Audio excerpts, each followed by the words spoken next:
Nous avons l'honneur aujourd'hui de vous présenter un libre entretien, le numéro 13, avec Monsieur Anis Lagenef, qui est de plus en plus connu sur Twitter, avec son compte Twitter, très intéressant compte Twitter. C'est un ancien trader, trader en des dérivés sur actions et indices dans plusieurs grands établissements financiers, notamment la Société Générale. Il a travaillé 15 ans dans ces établissements financiers, mais également la banque Nomura et Barclays. Nomura, c'est celle qui a acheté Lehman Brothers, la banque qui avait fait faillite en 2008 avec la crise des subprimes. Il est entrepreneur maintenant depuis 2017 et il profite de son expérience extrêmement précieuse dans le monde de la finance pour le critiquer. Et d'ailleurs, je vous invite vraiment à suivre ses trades et ses posts, ses tweets sur son compte, dans lesquels il pose des questions extrêmement pertinentes concernant la dette, concernant la monnaie, la fausse monnaie, l'inflation, concernant les bitcoins, les crypto-monnaies. Enfin, on va en parler, on va essayer de traiter de plein de sujets. J'ai quelques questions à lui poser. Bonsoir, Anis Lagenef. Bonsoir tout le monde. Je vais commencer par une question toute bête et j'aurais aimé avoir confirmation d'un ex-trader. En fait, j'avais beaucoup travaillé sur la crise des subprimes en 2006-2007 et surtout en 2007, après la lecture de l'Empire des dettes de William Bonner, qui expliquait parfaitement comment allait se dérouler la crise des subprimes, bien avant qu'elle n'arrive. Et du coup, je me suis intéressé à tout ça, j'ai lu beaucoup de livres, notamment, je crois que c'était Montaldo, qui expliquait qu'il y avait eu un sondage dans les salles des marchés, chez les banques et tout, et on leur demandait ce qu'ils savaient, ce qu'ils vendaient, à quoi ça correspondait techniquement. Et en fait, une très grande majorité ne savait même pas ce qu'elle faisait. Qu'est-ce que c'est vrai selon votre expérience? Mais ça en déroute plus un, en fait, ce type de questions. Parce que moi, quand je dis que, parce que j'ai honte de rien, même pas de mes lacunes, moi, par exemple, je savais pas comment, ce que c'était les mécanismes de la création monétaire, alors que je traitais en notionnel des milliards par jour. Et donc, j'ai vraiment eu honte en 2016 quand j'ai commencé à le découvrir. Et je dis souvent que j'ai été voir mes collègues pour vérifier est-ce qu'ils savaient ou pas, ou est-ce que j'étais en gros, le seul imbécile de la salle de marché qui ne le savait pas. Et en fait, il s'est avéré que personne ne le savait. Sur toutes les personnes à qui je l'ai demandé, qu'ils soient seniors ou juniors, personne ne le savait. Ce qu'il faut savoir aussi, c'est que dans une salle de marché, surtout celle où j'étais, c'est sur les actions. En gros, on est un peu loin de la dette, mais surtout aussi, on a des boulots très taylorisés. C'est-à-dire qu'on est spécialiste sur notre domaine. Par exemple, moi, j'étais spécialiste sur la volatilité. C'est-à-dire que je pouvais raconter tout et n'importe quoi sur la volatilité. Et je connaissais ça sur le bout des doigts, parce que si on revient à un cours de prépa, c'est pas plus gros de comprendre ce que c'est que la volatilité qu'un cours de thermodynamique, par exemple. Mais au lieu d'avoir que 1 mois ou 2 mois pour le préparer, on a 15 ans de travail dessus. C'est-à-dire qu'à la fin, on devient très, très expert sur ce domaine-là et on peut parler nuit et jour avec nos collègues ou des personnes qu'on rencontre. Mais par contre, est-ce qu'on a une vision globale? Non. Et en fait, est-ce que la banque veut qu'on ait une vision globale? Je ne pense pas. Et pour expliquer aussi ta question, c'est-à-dire qu'il y a des gens qui savent même pas ce qu'ils vendent. Il y a 2 types, on va dire, au front office, il y en a plusieurs, mais les 2 principaux qui ont affaire à des clients, c'est les vendeurs, qui peuvent avoir un cursus ingénieur ou HEC ou ESSEC, etc., qui peuvent avoir un background technique ou pas, qui sont censés connaître les produits, mais en fait, ce qui est le plus important pour eux, c'est de vendre. Par exemple, si tu parles des subprimes, je me mets à la place des traders de Goldman. Ils ont dû se plaindre à un moment qu'ils avaient des risques et qu'il fallait ils ont dû aller voir ce qu'on appelle des structureurs pour essayer de packager un peu leurs risques, c'est-à-dire mélanger le bien et le mal. La titrisation, la fameuse titrisation. Voilà, la titrisation, etc. Et après, il fallait expliquer ça rapidement à des vendeurs. Et les vendeurs, eux, ce qui les intéresse, c'est juste le sales credit, c'est-à-dire la marge qu'ils vont faire en tant que vendeur. Le trader, lui, bien sûr qu'il aimerait bien faire de l'argent, mais la première chose à laquelle il pense, c'est se débarrasser de ce risque. Et donc, on est dans des mécanismes comme ça où chacun ne pense que à son bonus de la fin de l'année et que à son PNL de la fin de l'année. C'est-à-dire qu'il faut se mettre à la place de ces gens-là qui habitent à Manhattan ou ou dans le 16e ou ici à South Kensington à Londres, s'ils veulent acheter ou s'ils sont locataires, il faut au moins gagner 10-15 000 euros par mois. Donc, ils sont vraiment dans une logique de survie, c'est-à-dire il faut que je fasse le maximum d'argent. Ils ne sont pas dans une logique d'essayer de comprendre pourquoi, comment, est-ce qu'ils font le bien, le mal. En fait, il n'y a pas de notion de morale du moment que ça s'inscrit dans le cadre du boulot. C'est-à-dire que le Goldman Sachs ou Société Générale, ils sont réglementés, ils font une activité qui est réglementée. La morale, même les économistes ne la posent pas, les politiques ne se la posent pas. Et en fait, il est là le nœud du problème. Sur les années que j'ai travaillé à essayer de comprendre ce système, très rapidement, la question de morale est revenue. Et quand je suis arrivé dans le débat public sur Twitter, ce qui faisait le plus du mal aux économistes, c'est quand je osais parler de morale. Et parce que je m'en suis rendu compte quand on écoute la télé ou quand on regarde Twitter, le mot morale n'est utilisé que pour être ringardisé. Et donc, ces gens-là sont dans une logique de profit et de profit personnel. Tout à fait. Venons-en maintenant au vif du sujet, notamment, on observe aujourd'hui une crise financière catastrophique, mais en fait qui n'est pas là, enfin, à mon sens, depuis un an, mais depuis beaucoup plus longtemps. On voit qu'il y a des banques qui sont en train de s'effondrer dans la Montepaschi. On a vu que le Greensill, la faillite et les conséquences sur l'industrie de la métallurgie en France ou sur le Crédit Suisse, je crois. La Bundesbank, en Allemagne, c'est catastrophique. Et je voulais vous poser une question simple. Est-ce que c'est la crise Covid qui va faire écrouler le système, ou est-ce que le système était déjà moribond, voire complètement cadavérique et en pleine décomposition? Alors là, c'est sans aucun doute, on vivait en fait la fin d'un cycle. L'année de 2008, c'était déjà la fin d'un cycle. Quand on parle de la crise des subprimes, on arrivait à un cycle long qui a commencé en 1944 avec Bretton Woods. On était déjà vers la fin d'un cycle et derrière, c'est pour ça que ça devait éclater. Mais les autorités en place, qu'elles soient politiques ou monétaires, en ont décidé autrement, ont décidé justement de remettre un jeton dans le jukebox, c'est-à-dire qu'on redémarre pour un tour.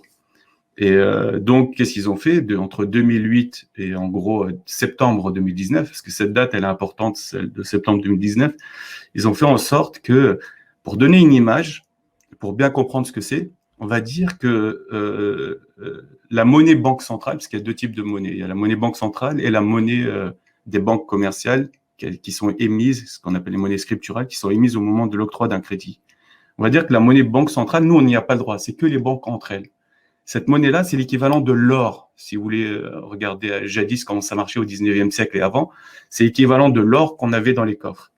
Et la monnaie scripturale, la monnaie crédit, la monnaie dette, ça, c'est l'équivalent des billets qui étaient émis au 19e siècle. Ce qu'ils ont fait, en fait, on a eu une crise du crédit, donc une crise des billets en 2008. Ce qu'ils ont fait, c'est par un coup de baguette magique, faire en sorte que la Banque centrale puisse créer, alors que c'était jamais le cas avant, ou presque pas, c'est de créer de la monnaie banque centrale, c'est-à-dire de la monnaie, l'équivalent de l'or avant. C'est vraiment comme si c'était des alchimistes qui pouvaient le faire. Et d'ailleurs, les Allemands étaient très réticents, et beaucoup de banques centrales étaient très réticentes, parce qu'ils savent que dans le passé, en gros, à chaque fois qu'on a fait ça, derrière, ça s'est terminé en crise sanitaire ou en guerre. C'est-à-dire que il y a rien de bon dans faire tourner la machine à billets, quoi. Mais ils l'ont fait quand même. Pourquoi? Parce que je pense qu'ils étaient dans un esprit de sauver leur peau et laisser le bébé à plus tard. Et donc, ils ont commencé à créer cette monnaie banque centrale en l'injectant non pas via les États, comme c'était le cas au XXe siècle, début du XXe siècle, mais en l'injectant directement dans les marchés financiers, en achetant de la dette de multinationales et de la dette d'État. Et en faisant ça, en fait, ce qu'ils ont fait, c'est juste rajouter un problème de dette, beaucoup plus de dette. Mais cette fois, la Banque centrale, qui devait être au-dessus de tout le monde et qui devait justement se poser en arbitre et en étant neutre, elle est, si je peux dire, elle est dans le jeu maintenant. C'est-à-dire qu'elle-même possède des obligations, etc. Et même au Japon, elle possède même des ETF, ce qui est l'équivalent d'actions. C'est-à-dire que petit à petit, on arrive à quasiment un capitalisme communiste. C'est-à-dire qu'à la fin, si on continue dans ce jeu-là, à la fin, que ce soit la Bank of Japan ou la BCE ou la Fed, à la fin, ils risquent d'avoir toutes les dettes qui sont émises par les États et les multinationales et pourquoi pas toutes les actions. Donc, on arrive à quelque chose de bizarre où c'est le serpent qui se mord la queue, c'est le capitalisme devient communisme. Et donc ça, on va dire, ça s'est passé jusqu'en septembre 2019. Et là, face à des bulles de marché énormes, de la spéculation sur le pétrole, etc., il y a eu ce qu'on appelle une petite secousse en septembre 2019, qui est la crise du repo. Et en gros, c'est quoi? C'est que quand il y a trop de mouvements sur les matières premières ou sur les actions, il peut se passer qu'il y ait énormément d'appels de marge. Alors, les appels de marge, c'est quoi? C'est, pour faire simple, c'est quand on fait un pari, en fait, en bourse ou sur les matières premières, on n'est pas obligé d'avoir toute la somme. On doit en avoir juste une petite partie. Mais si on commence à avoir tort et que les paris vont dans le mauvais sens, il faut ce qu'on appelle apporter de l'argent, et c'est ce qu'on appelle l'appel de marge. De l'argent, des titres de dette, des actions, quoi que ce soit, en garantie. C'est un peu, si on pense au Crédit municipal de Paris, quand ils vous demandent d'apporter une Rolex, si vous voulez emprunter de l'argent. Là, c'est pareil. Les appels de marge, c'est rapporter plus de garantie face au prêt, au crédit que vous avez fait pour faire vos paris en bourse. Et là, ce qui s'est passé en septembre 2019, il y a eu plein de mouvements sur les matières premières, et il y a eu plein d'appels de marge qui ont été demandés, et d'un seul coup, on a eu une petite crise de liquidité comme en 2008. Et là, la Fed a commencé à déverser des dizaines de milliards quotidiennement. Et ça a fait très, très peur au marché. C'était la grosse secousse qu'on a vue en septembre 2019. Mais la réponse à la Fed, c'est juste, encore une fois, imprimer de l'argent. Et ça résout rien. Quand il y a un problème, il y a un problème. Et j'ai envie de dire que la crise du Covid, je suis ni médecin, ni historien, ni géopolitologue, rien du tout. Je suis juste un banquier. D'un point de vue financier, c'est une aubaine extraordinaire pour le système financier et pour le système capitaliste en général. C'est-à-dire le fait que, parce que les gens avaient peur, on a pu créer de l'argent à partir de rien, c'est-à-dire en appuyant sur un clavier d'ordinateur, créer des milliers de milliards et les déverser comme ça dans les marchés financiers. C'était une énorme aubaine pour les marchés financiers. Et d'ailleurs, si on regarde par exemple les plus bas du S&P, qui est le plus gros indice américain, c'était en gros 2300 en mars 2020. Aujourd'hui, il est à 4200. Le CAC a été voir les 3005. Aujourd'hui, il traite à 6300. C'est-à-dire que c'est une énorme aubaine parce que les banques centrales n'agissent pas directement sur le marché action, mais ils agissent sur le marché de la dette. Et en fait, ça fait un peu un ruissellement dans cet écosystème financier qui fait que tout le monde respire et les actions montent et les possédants deviennent de plus en plus riches. Pardon. Justement, concernant, j'ai une question à poser qui est très simple. Étant franco-algérien, en Algérie, ils utilisent la machine à billets, la planche à billets, pour créer de la trésorerie pour payer les salaires des fonctionnaires, etc. Par contre, quand ils font ça, immédiatement, le dinar chute. Le dinar algérien chute. Et il y a une énorme inflation sur les marchés. Tomates, pommes de terre, ce que vous voudrez. Pourquoi ça ne se passe pas comme ça en Occident? Et d'ailleurs, étant donné que le dinar algérien est adossé aux devises, notamment l'euro ou le dollar, il perd systématiquement, et quand je dis il perd 2-3 fois, 200-300% en quelques semaines. Hein. Je ne sais pas si les gens se rendent compte du désastre. Comment expliquer cette injustice? Parce qu'en réalité, c'est juste du vol. Il pille le monde. C'est une superbe question, ça. En fait, ça, il y a un économiste du XVIIIe siècle et qui s'appelait Cantillon et qui a parlé de l'effet Cantillon. En gros, il dit Comment ça s'écrit, Cantillon? C-A-N-T-I-2-L-O-N. D'accord. Et en gros, il explique que là où on injecte l'argent créé, c'est là où il va y avoir d'abord l'inflation et qu'après, ça va se propager. Et donc, ce qui se passe, d'après ce que tu m'expliques, parce que je ne suis pas spécialiste du dinar algérien, mais si ça ressemble beaucoup à de la MMT, ce que vous expliquez là, c'est-à-dire que si l'État créer lui-même l'argent avec sa banque centrale, avec le trésor, et pour le donner aux fonctionnaires, c'est ce qui se passait un peu au début du XXe siècle. C'est ce que je racontais. C'est-à-dire que là, directement, c'est les prix à la consommation qui vont augmenter. Il va y avoir énormément d'inflation justement sur les produits de première nécessité comme le pain, même si le pain est dans ces pays-là et le prix est régulé, c'est le garde-fou un peu pour pas qu'il y ait des révolutions, mais sur les denrées un peu plus luxueuses, que ce soit les tomates ou le poisson, etc., les prix vont grimper. Donc, voilà pourquoi ces prix-là augmentent, parce qu'on le donne directement à des fonctionnaires ou à des gens, que ce soit de l'aide sociale, et ça va directement sur la consommation. Alors qu'en Europe, c'est beaucoup plus pernicieux. C'est-à-dire que c'est pour le few, comme ils disent les Anglais, for the few, c'est-à-dire pour les peu de gens. C'est-à-dire qu'on va l'injecter, ou, il faut se rappeler de l'effet cantillon, dans les marchés financiers. Donc, ce sont eux qui vont en profiter. Les Donc, 1%. j'invite, moi, sur Twitter, j'ai mon indice Chanel, j'ai mon indice Hermès, Rolex, il faut aller les voir. C'est ces prix-là qui augmentent.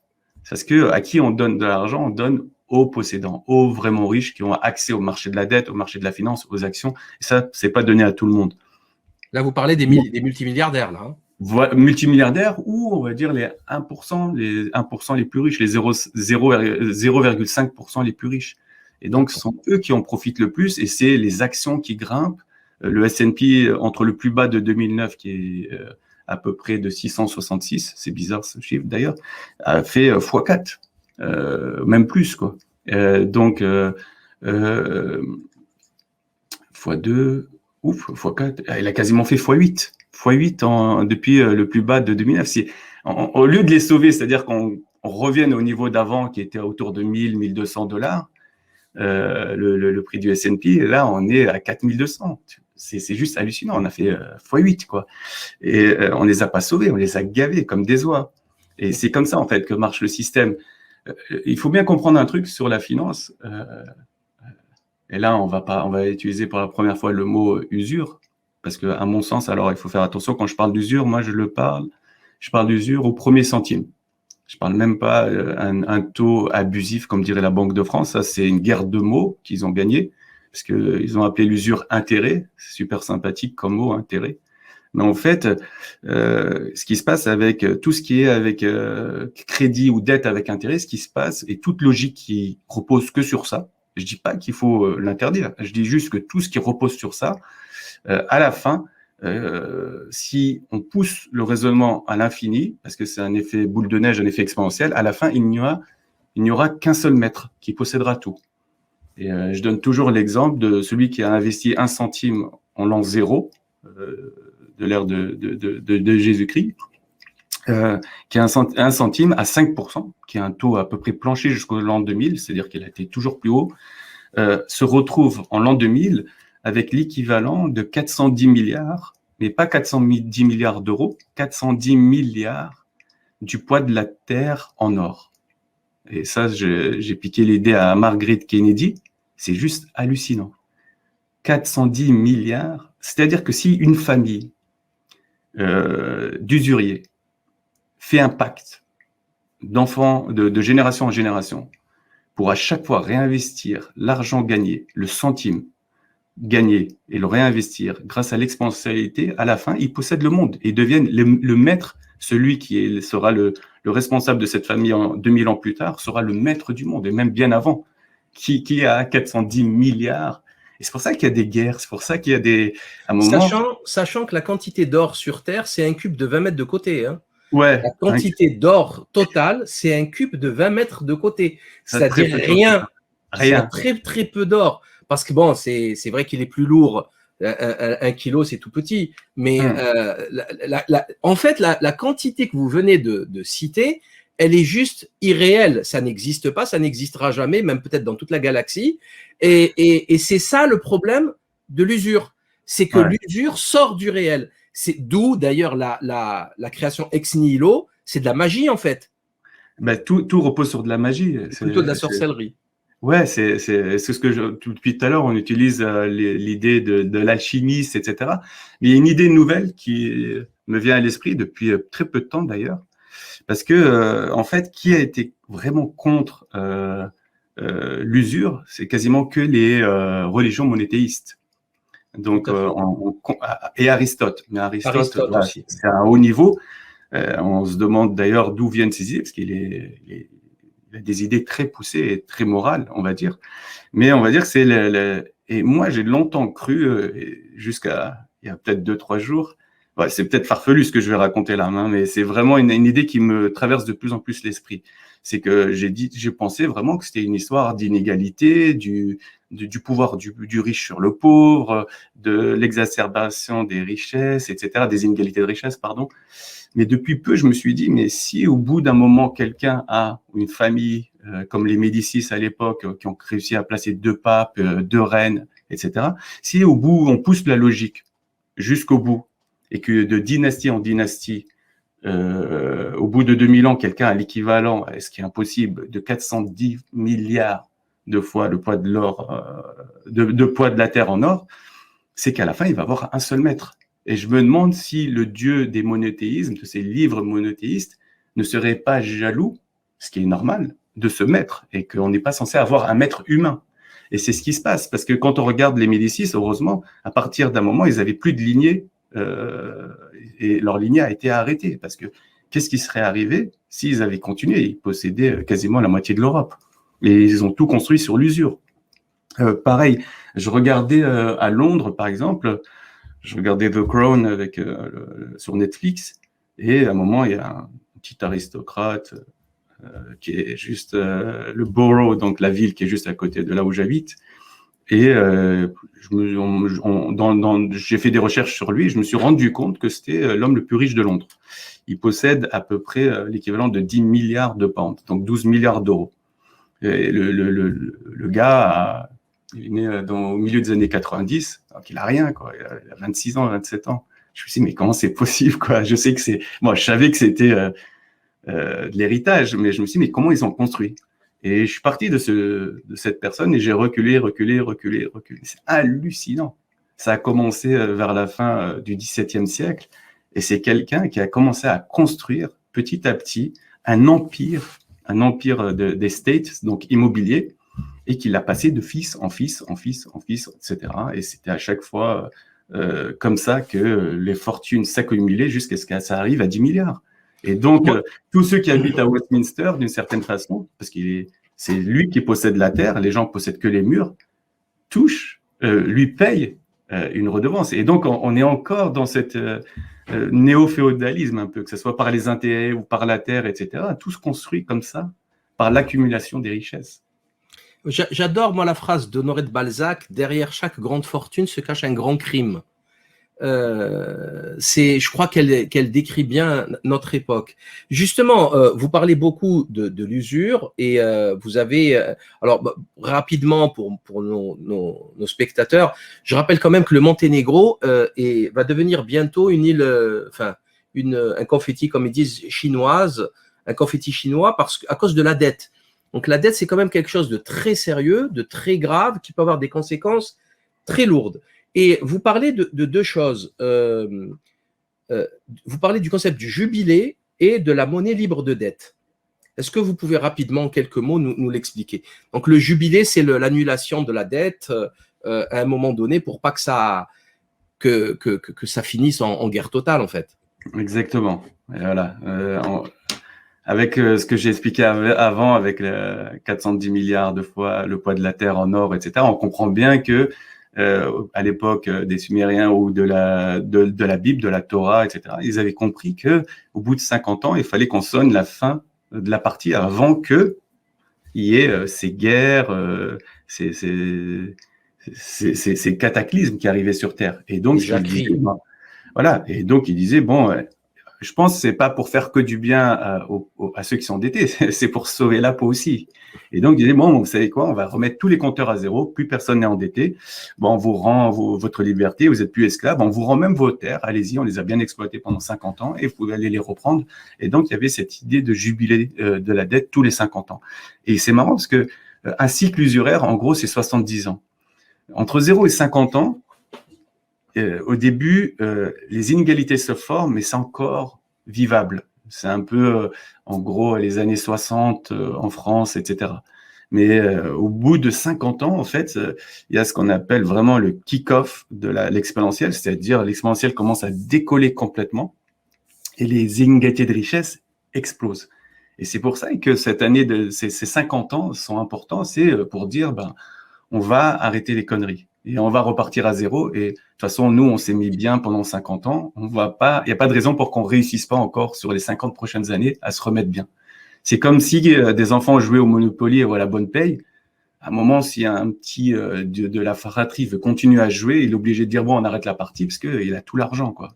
De toute façon, c'est pas un partage des richesses, hein. Le multimilliardaire restera toujours milliardaire. C'est juste l'esclave qui reprend sa liberté. Donc, c'est pas non plus, si extraordinaire. Et pourtant, vous expliquez que personne n'en veut.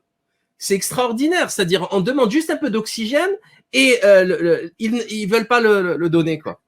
Ah, ils veulent pas le donner. Alors, ça aussi, c'est des questions que je m'étais posées parce que je me suis dit, mais qu'est-ce qui pousse les gens à l'accumulation comme ça? Parce que j'étais quand même dans un système où je gagnais énormément d'argent personnellement et les gens autour de moi aussi. Après, je pense que à titre personnel, je gagnais beaucoup plus que certains, donc je gagnais. Et je me suis dit, à partir d'un moment, mais qu'est-ce qu'on va faire de l'argent? Pourquoi je continuerai à bosser au-delà de 35, 40 ans si j'ai assez pour vivre et être bien et profiter de mon temps, de ma famille, mes enfants, etc. Et je voyais les gens qui s'accrochaient justement à leur emploi, à leur salaire et pour certains même être dans un esprit quasiment maladif, de radinerie, on va dire. Et moi, je comprenais pas. Mais quand j'ai eu le temps de faire mes recherches et de comprendre, et je rencontrais d'abord Bernard Maris, ensuite, ça m'a amené à Nietzsche, etc. Et plus à des textes un peu plus théologiques. En fait, l'accumulation, d'une certaine façon, c'est comme un défi fait à la mort. C'est-à-dire que des gens n'acceptent pas la mort. Et pour eux, en fait, ils ont réussi à faire de l'équation, le temps, c'est de l'argent, l'argent, c'est du temps. Donc, plus j'ai d'argent, plus j'ai de temps. Et je vais être un peu dans ce délire de croire que je vais avoir une vie infinie. Bernard Maris l'explique très bien d'ailleurs, ce point-là. Pour d'autres, le degré est un peu inférieur, c'est moins pathologique. Pour eux, accumuler de l'argent, c'est de la sécurité. C'est se dire, ah, j'ai un matelas, et ce n'est pas avoir confiance on va dire, en l'avenir, ou en un Dieu infini qui est là, qui donne de sa grâce. C'est d'être dans, justement, la peur. Un peu être sur la défensive. Et c'est ça le problème, en fait, qui se passe. C'est qu'il y a des gens, ils ne lâcheront jamais le morceau. C'est-à-dire qu'il faut aller leur prendre le morceau et on va leur faire du bien, en fait. Je pense que c'est une pathologie. Le monde est dirigé par des gens malades. Et je suis quasi sûr que ces gens-là n'attendent qu'une chose, c'est qu'on vienne et qu'on les délivre. Parce que si on regarde, par exemple, Bernard Arnault, le gars, c'est la deuxième fortune du monde, il a 150 milliards. Qu'est-ce qu'il a fait récemment? Il fait ça depuis 2015, parce qu'il l'explique très bien, d'ailleurs, dans une émission d'M6, où il a été élu homme d'affaires de l'année. Qu'est-ce qu'il fait? C'est juste incroyable. Il rachète ses propres actions. C'est-à-dire qu'il se dit, l'argent vaut zéro, moi je vais l'emprunter à zéro, ou j'en ai touché en dividende et je sais pas quoi en faire parce que le gars, peut-être, il roule sur 1 ou 2 milliards de cash. Il se dit, je sais pas quoi en faire, ça me rapporte rien, je n'utiliserai jamais de cet argent, moi, je vais être le plus riche du monde. Et il réinvestit dans sa boîte, tout en sachant qu'il emprunte à zéro, ou son argent lui aurait apporté zéro, mais qu'il va toucher 3% de dividendes. Et donc, il se dit, je vais continuer à accumuler, justement, cet effet boule de neige, et un jour, je serai le maître du monde et le plus riche. Mais je pense que si ce monsieur, je sais pas quel âge il a, il doit avoir 75 ans, si on le prend et qu'on le libère justement de cette course vers la folie, je pense qu'on lui ferait du bien, quoi. Et ça ressemble beaucoup à la fameuse fièvre de l'or, hein. C'est une maladie, hein. C'est aussi, je pense, une secte, hein. C'est le mammonisme. C'est une soumission au dieu de l'argent et de l'or, Mammon. Et je pense que c'est une analyse très pertinente parce qu'on croit qu'il y a une logique dans tout ça, il y a du raisonnement, mais en fait, pas du tout. C'est une pathologie. Je suis totalement d'accord. D'ailleurs, preuve en est, vous le faites, vous en parlez sur votre Twitter, c'est BlackRock et c'est 9 trillions de dollars. C'est-à-dire, où on va comme ça. C'est-à-dire, une entreprise, elle pèse tout le PIB de toute l'Europe, quoi. Ça n'a absolument aucun sens. Alors, elle gère plutôt, et Oui, c'est oui. énorme. Mais c'est énorme quand même, quoi. Même si elle pèse pas ça, elle les gère. C'est-à-dire, alors ça, c'est quelque chose que j'essaye d'expliquer à nos très chers économistes de gauche, qui disent que la dette, ce n'est pas un problème, que laissons les riches faire l'argent, en gros, et il faut qu'on leur reprenne comme des macros, on va leur prendre en fin de cycle via des, comment on appelle ça, de la taxation. Alors qu'on voit qu'on n'arrive pas à les taxer. Hein. Comme on n'arrive pas à les taxer, ceux-là, on taxe ceux juste en dessous. C'est qui? C'est le docteur, le dentiste, l'avocat, le comptable qui, eux, n'ont pas le choix, ou l'artisan ou le PME qui est enraciné en France. Mais ces gens-là, là, on n'arrive pas à les taxer parce que, un, c'est eux qui font la loi, et deux, ils sont mobiles. Ils ont de l'argent mobile, c'est-à-dire que de l'argent ou des actifs plutôt mobiles. Celui qui a investi à Marseille dans un immeuble depuis 30 ans, ben, lui, il ne va pas pouvoir prendre son immeuble et le déplacer à Dubaï. Celui qui a des actions, c'est ce que j'explique souvent, lui, un jour avant la tombée, ou pas un jour parce que ça va se voir, mais on va dire 2-3 semaines avant la tombée des dividendes, il est capable de déplacer ses actions à Dubaï et toucher 100% du div une fois que les dividendes, c'est l'équivalent du loyer pour un immeuble. Donc, une fois que le dividende, le loyer est payé, il ramène ses actions en France. Et imaginez si on pouvait faire ça avec des immeubles, c'est-à-dire des immeubles sur rail qu'on peut emmener à Dubaï et les ramener juste un jour après qu'on touche le loyer. Voilà, c'est pas possible. Et donc, on va toujours, c'est ce que j'essaye d'apporter justement moi depuis 3-4 ans, d'expliquer qu'il y a richesse et richesse. Il y a une richesse productive, il y a une richesse entrepreneuriale, il y a une richesse qui ramène de la vie à la société et du lien. Et il y a une autre richesse qui est une richesse parasite, c'est-à-dire qui est non productive, qui est juste là pour sucrer la sueur des gens. Et il faut pas être contre les riches, mais contre, on va dire, la richesse parasitaire, c'est-à-dire celle qui ne sert à rien. Et l'autre point dont tu parles est très intéressant, c'est aussi le culte du vaudeur. Aujourd'hui, quand je vois les jeunes sur Twitter, les plus virulents sont ceux qui sont ce qu'on appelle maximalistes sur le Bitcoin. C'est des gens qui veulent devenir riches juste parce qu'ils ont acheté quelques Bitcoins. Justement, c'est la dernière question. Si vous le permettez, on va la garder pour la fin. Ouais, on va la garder. Je voulais rappeler cette critique que vous avez faite de la vidéo du Monde, le journal Le Monde, qui est un journal possédé par des milliardaires, qui est aidé largement par un autre milliardaire, Microsoft, Bill Gates. Donc, c'est vous dire qu'à un moment donné, la crédibilité, elle laisse à désirer. Et dans une vidéo, ils ont dit que, en fait, la dette publique, c'est pas un réel problème, parce que d'abord, les taux actuellement sont négatifs, qu'on peut faire rouler ça ad vitam aeternam, enfin, ils ont trouvé dans une vidéo de 11 minutes totalement folle, alors que nous, en tant qu'individus, une dette peut vous ruiner, peut vous pousser au suicide.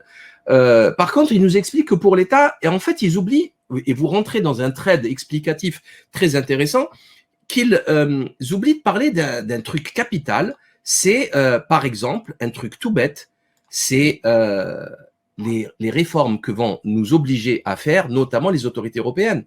Et là, comme par hasard, vous voyez la réforme des retraites qui va pointer son nez. C'est quoi la réforme des retraites? C'est travailler plus et gagner moins de retraite. Et en fait, vous l'expliquez parfaitement bien. Vous expliquez que la dette, en fait, c'est du temps, c'est du temps de travail, et si vous allez payer plus, en fait, au lieu de travailler, un truc tout con, au lieu de travailler 35 heures par semaine et vivre sa vie avec ses enfants, avec sa femme, eh ben, vous allez travailler 60 heures. Et en travaillant 60 heures, on fait des burn-out, on tombe malade, on voit pas ses enfants grandir, et on est malheureux. Et c'est ça le vrai coût, le coût réel. Et ça, personne n'en parle. Il nous dit non, c'est pas grave, on va laisser courir. Comment est-il possible de faire une vidéo aussi grossière après la crise des subprimes, avec tout ça? Comment c'est possible? De la part du Monde, quand même, le journal de référence. Mais en fait, quand j'ai regardé la vidéo, c'est ça qui est fort, c'est qu'elle est factuelle.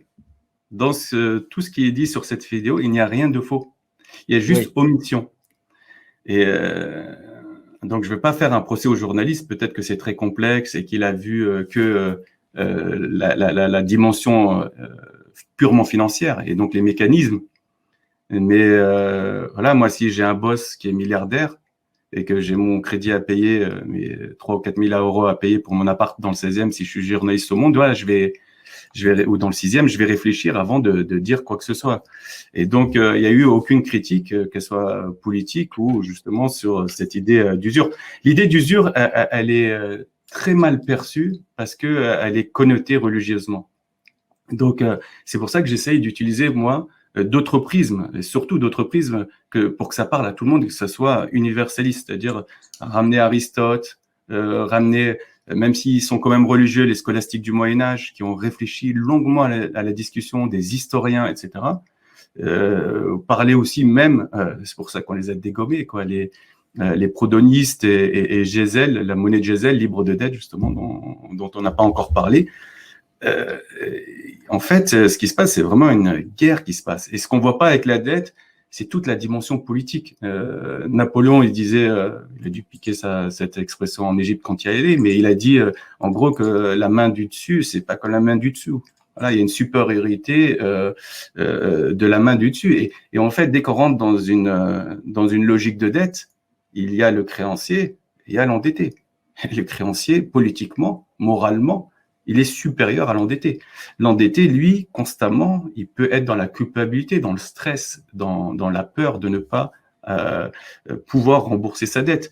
Le créancier peut lui imposer des règles de vie. Tu vas travailler plus, on va repousser la retraite. Parce qu'à chaque fois qu'on crée de la monnaie par de la dette, la dette des uns et la richesse des autres, premièrement. Et deuxièmement, s'il y a trop de monnaie en circulation, il faut qu'on la rende plus rare. Et comment on peut la rendre plus rare? En gros, les riches, quand ils ont beaucoup, ils posent pas de problème parce que c'est très bien qu'il y ait des yachts, qui possèdent tout, etc. Mais c'est surtout les pauvres qui peuvent créer de l'inflation et créer du désordre. Donc, ce qu'on va faire, on va les taxer. On va leur supprimer des services publics. On va faire en sorte que eux aient moins, pour que justement les effets de l'inflation ne se voient pas, les effets dont on parlait tout à l'heure. Et justement, c'est très très smart. C'est tout le contraire de ce qui se passe dans les pays du Sud, c'est-à-dire que ça soit africain ou Moyen-Orient ou Amérique du Sud. C'est que dans le Nord, on a compris que l'argent, il fallait le donner pas aux pauvres, mais aux riches, pour être tranquille. Et donc, là, c'est un peu ça l'idée. Mais oui, ils voient pas tous ces aspects un peu politiques. Mais quand on a une dette, moi je me rappelle en 2008, la dette, elle représentait l'usure, 50 milliards chaque année, qu'on paye, hein, on la paye. Ouais. Chaque année, on la paye, cette dette. 50 milliards, c'est le budget de l'école. C'est juste le budget de l'école. Et on le perd. Donc, comment peut-on dire une ânerie pareille? Alors, parce que il explique, c'est que en gros, à chaque fois c'est un cercle vicieux en fait. C'est que, en gros, maintenant, les intérêts de la charge de la dette, en gros, les intérêts de la dette et les commissions, c'est à peu près 38 milliards. Ça baisse un peu. Pourquoi? Parce qu'il y a des nouveaux prêts qui arrivent qui sont à des taux négatifs. Ok? Mais en réalité, à chaque fois, c'est ce que j'explique justement avec ce graphe qui est super, c'est que si on avait décidé à un État qui est responsable et non corrompu, de justement à chaque fois qu'il a des déficits, de lui prêter, c'est-à-dire la Banque centrale lui prête directement à 0%, donc c'est à peu près la courbe rouge, on voit bien qu'on n'aurait quasiment pas de dette. Parce que on voit bien que à chaque fois, les déficits, c'est-à-dire ce qui manque à l'État pour juste combler son budget. Voilà, et à chaque fois, c'est à peu près les intérêts de la dette qu'on paye. Et en gros, on n'aurait quasiment pas de dette. Mais justement, en faisant ça, ce qu'on fait, c'est qu'on rend les États dociles. C'est les gouvernants dociles, c'est-à-dire qu'on les rend justement sous la main des financiers. Et ce sont eux qui vont donner le là pour tout ce qui est législation, réforme, etc. Et petit à petit, en fait, quand on fait ça, qui on favorise? On favorise les plus riches qui vont acheter les médias et c'est un cercle qui est vicieux, quoi, qui tourne en rond. Les médias qui vont pousser justement les candidats qui sont plus pro pour le système. Et donc, on peut pas, on arriverait difficilement à en sortir.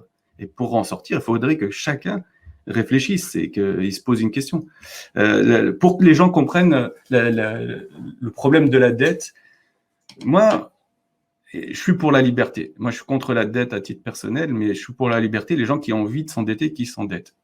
Mais le vrai problème, c'est que 100% de la monnaie repose sur de la dette. Mais l'inverse n'est pas vrai. Toute la dette n'est pas de la monnaie. Et là, il faut bien se dire quelque chose. Imaginons qu'on ait quelqu'un qui arrive sur Terre, voilà, et qui décide, un riche, le prince de Brunei, qui décide par gentillesse d'annuler la dette de tous les Français. Ce serait magnifique.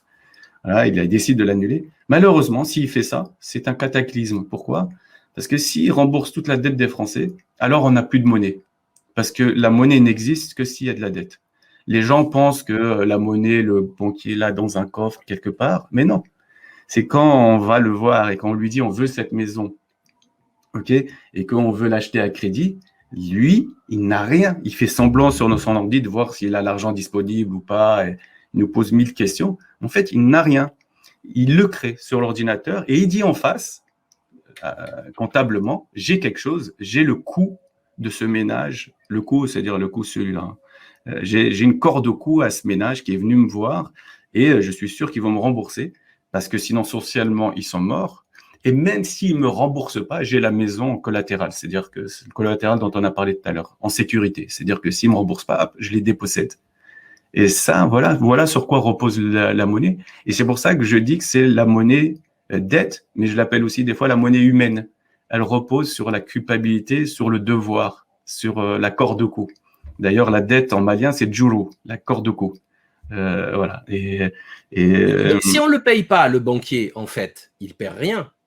Si, alors lui, il est socialement responsable de la destruction de la monnaie qu'il a créée. Lui, il est là que pour toucher les intérêts.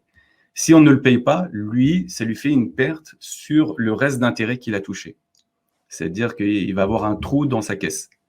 Donc, il a la responsabilité quand même de se faire rembourser. Mais il a un pouvoir énorme. C'est du virtuel, tout est virtuel. Ah oui, tout est virtuel là. Sauf que la maison est réelle. Ouais, la maison est réelle. Parce que et les gouttes de sueur aussi.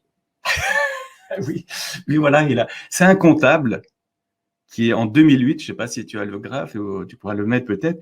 En 2008, si on regarde les pays de l'OCDE, le banquier, en commission et en intérêt, sucré 18% des richesses créées par an dans les pays de l'OCDE. C'est juste hallucinant. Ce mec, il a juste là, on va dire ce mec, non, cette activité est là juste pour enregistrer comptablement de la création monétaire et de la destruction monétaire, a réussi à sucrer, on va dire, 1/5 de la richesse créée. C'est-à-dire que tous les jours, on travaille 1 jour pour le banquier et 4 jours pour nous-mêmes. Et sachant, alors pour comparer par rapport à l'éducation nationale ou l'hôpital public, c'est 3%. À l'éducation nationale, c'est même 2,5%. C'est-à-dire qu'on est à quasiment 6 fois plus. Alors qu'ils sont 4 fois moins, ou 3 fois et demi moins, parce qu'il y a 366 000 banquiers pour 1,2 million de fonctionnaires dans l'hôpital public et 1,2 million dans l'éducation nationale.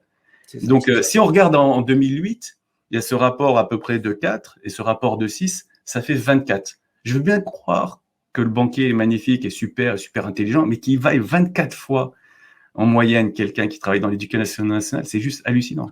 Et voilà, c'est vraiment un problème profond. Et donc c'est pour ça que la monnaie repose sur la dette. Et alors, la monnaie libre de dette, c'est quoi? C'est magnifique.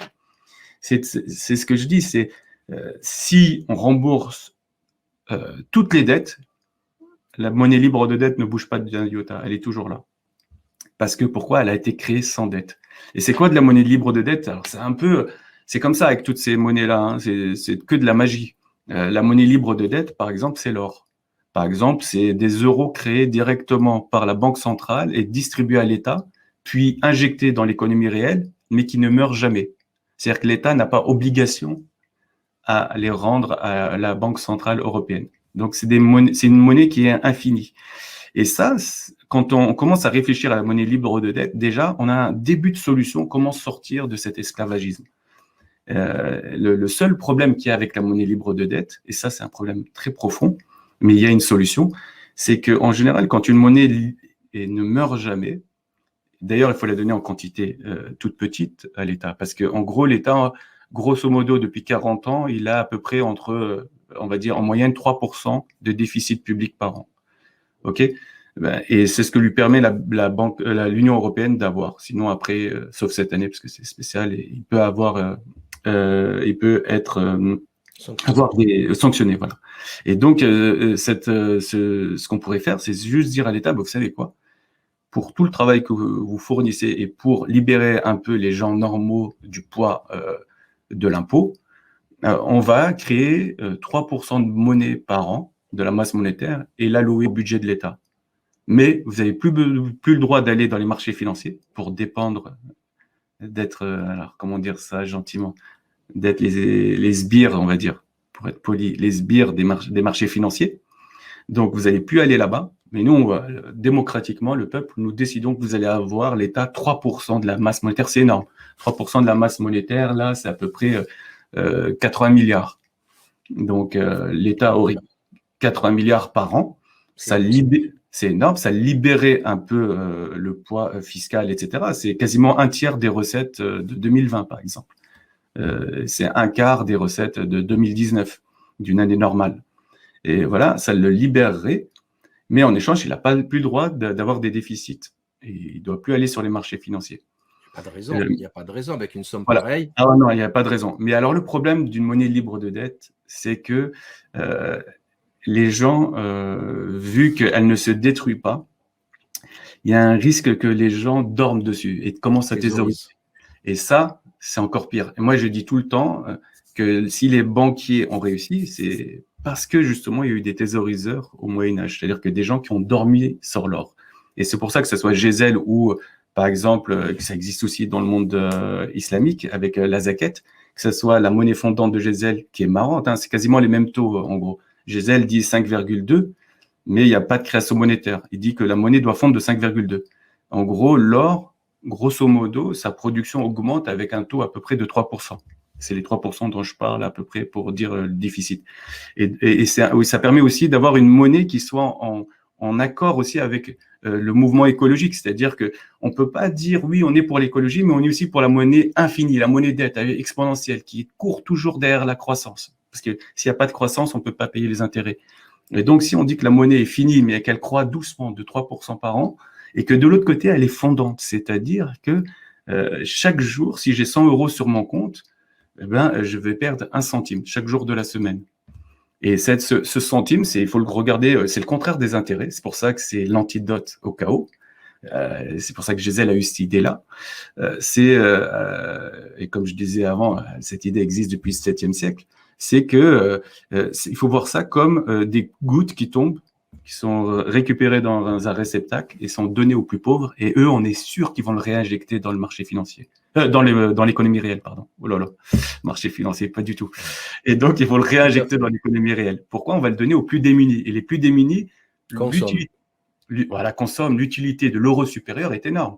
L'euro supérieur à un pauvre et l'euro supérieur à quelqu'un qui a 150 milliards de richesse, c'est pas la même chose. C'est-à-dire qu'on est sûr qu'ils vont pas dépenser la même chose.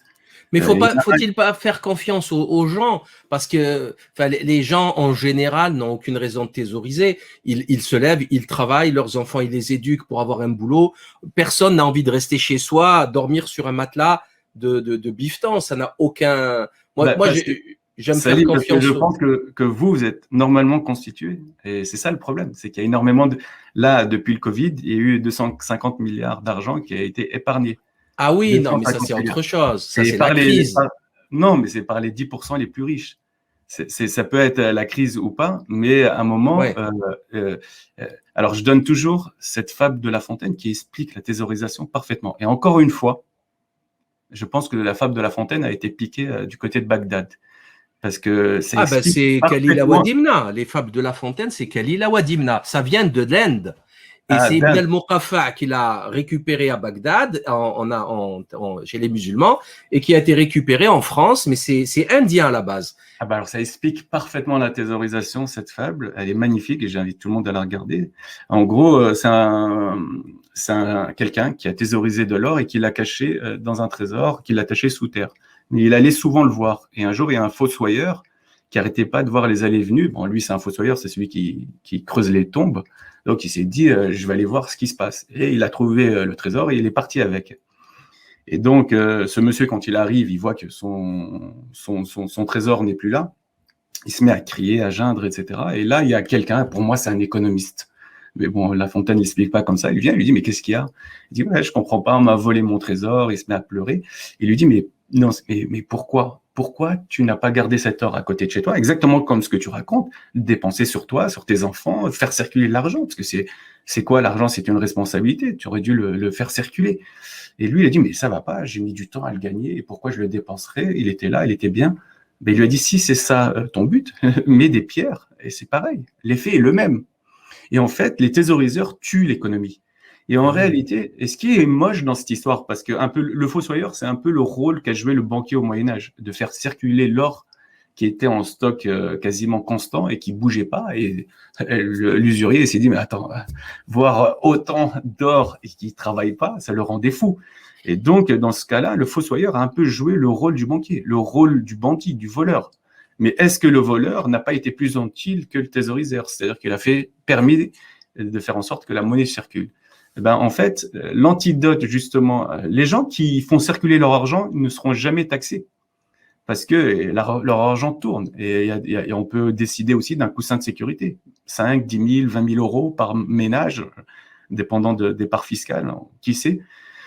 Mais ce qui se passe, et c'est très important, c'est que ceux qui font circuler l'argent, ce sont ceux qui sont utiles à l'économie. C'est-à-dire que l'argent, en fait, il faut voir ça comme si c'était un réceptacle d'une énergie, que ce soit une énergie réelle, matière première, ou une énergie, comme tu dis, la sueur, une énergie mécanique, humaine ou intellectuelle.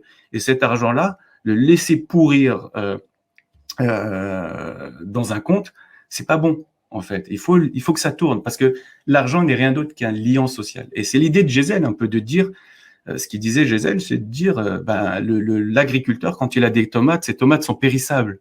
Et donc, il est obligé à un moment de s'en débarrasser, même quitte à les donner. J'ai un ami marocain qui m'expliquait, il est d'Agadir, il m'expliquait que des fois, quand il était petit, il recevait des kilos et des kilos de sardines gratuites parce qu'il y en avait eu tellement de pêchés qu'ils n'arrivaient pas à les vendre, il les recevait gratuitement. Donc, c'est un peu l'idée. C'est Bernard Arnault, et peut-être que si lui, il voyait son argent comme ça fondre, ça l'obligerait justement Mais à… la fiscalité pourrait empêcher la thésaurisation. Une forte fiscalité. Alors, justement, dans la fiscalité, Macron a fait tout le contraire. Parce que, par exemple, moi, en 2016, c'est quasiment un des premiers articles que j'avais écrit, et j'étais encore en banque. Et j'expliquais qu'en France, on ne fait pas de différence entre le capital oisif et le capital productif. Ce qu'a fait Macron, lui, il a fait une différence entre le capital mobile et le capital enraciné. Foncier, voilà, enraciné, c'est même une PME. Il a décidé de taxer tout ce qui est enraciné et tout ce qui est globaliste, c'est-à-dire tout ce qui est mobile, il l'a épargné. Mais c'est normal parce que ce sont ceux, justement, qui l'ont financé. Voilà, c'est eux qui l'ont financé. Et d'ailleurs, moi, on m'a demandé de participer à Londres à cette réunion qu'il a fait où il a ramassé quasiment 8 000 euros par tête de personnes qui étaient ici, quoi. Et donc, pour la campagne présidentielle, oui. Oui, ils avaient demandé un peu à tous les banquiers un peu bien placés à Londres. Mais ça m'a un peu fâché parce que je me dis, waouh, c'est-à-dire que on sanctionne l'enracinement. Et donc, tous ceux qui se disent patriotes, est-ce qu'ils le voient un peu cet angle-là? C'est un angle mort qu'on ne voit pas. Parce que quand on dit taxer, on taxe quoi? L'idée, c'est de taxer ce qui dort, c'est-à-dire ce qui est oisif. Et après, c'est de donner un coup de fouet à l'argent. C'est-à-dire de dire, est-ce que le surplus d'argent que j'ai, c'est un privilège qui doit apporter des intérêts ou est-ce que c'est une responsabilité qui doit être redistribuée? Redistribuée comme ça. Si tu veux en être actif, tu es libre, tu le réinvestis dans les études de tes enfants, dans un business, par exemple, si tu es dentiste, dans un nouvel appareil, etc. Donc, on avance. Ou est-ce que je n'ai pas le temps de le faire et je ne veux pas le faire? Et ben, dans ce cas-là, il faut accepter justement cette petite taxe. Mais attention, et c'est ça qui est joli, c'est que si on taxe ça, ça rapporte à peu près… on va dire autour de, s'il y a un coussin de sécurité entre 10 et 20 000 euros, ça rapporte à peu près 40 milliards. OK, cette taxe-là. Mais il faut, en contrepartie, ça fait beaucoup, hein, entre les 80 milliards de tout à l'heure et 40, ça fait 120. C'est quasiment la moitié des recettes de l'État. Il faut lâcher du lest sur quelque chose. Et sur quoi il faut la lâcher? Et ça, encore une fois, il faut revenir à l'histoire, à toutes ces manipulations qu'il y a eu dans l'histoire. Il faut arrêter de taxer le revenu du travail. Parce que historiquement, pourquoi on a taxé le revenu sur la sueur? C'est parce que, par exemple, aux États-Unis, en 1912, quand il y a eu la création de la Fed, le président a demandé, mais comment je vais vous payer les intérêts? Alors que la Fed, attention, hein, à l'époque, c'était purement, là c'est moitié-moitié, mais à l'époque, c'était purement privé. Ils lui ont dit, bah, c'est très simple, tu vas taxer les plus riches des Américains. Tout à fait. Mais il leur a dit, mais si je fais ça, il va y avoir une émeute, comme il y a eu avant, parce qu'ils ont essayé avant de créer justement cette taxe sur le travail.